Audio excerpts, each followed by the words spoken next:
We did wear dresses. Uh-huh. My mother would make us our little dresses, pinafores, and then I learned to sew as I got older.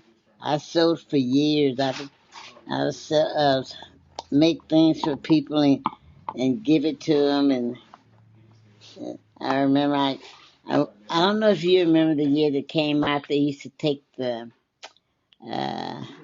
the denim material and make all the different colors all together. I remember making about, mm, I would say, let's see, I had my kids, and then I had two nieces and some other friends. I made them all uh, coat of many colors. When we would go on vacations, I would make everybody out of the same material. They either had a shirt or a blouse, and everybody was dressed alike. And my oldest daughter, she couldn't stand it. She'd walk way ahead of us or either behind us. She said, "We look like a tribe."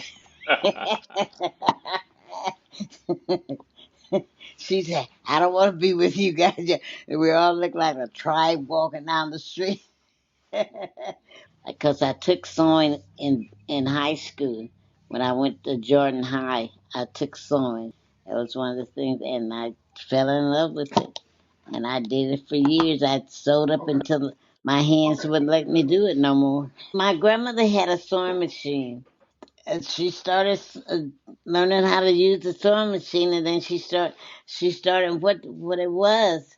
The feed sacks, and the sacks were pretty colors and flowers or whatever they checkers or whatever, and so they would take them and wash them and get them all pressed out, and then they would cut dresses out, and I ended up doing the very same thing, but by this time they had regular sewing machine, electric sewing machines, and they also had pretty material.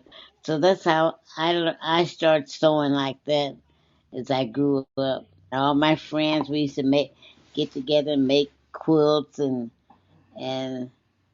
uh, make clothes and stuff for our family. It's very seldom we bought anything. I used to have a sewing class at the home that I was running, and would teach them how to to sew and make things for their own kids. So it was I had a good life.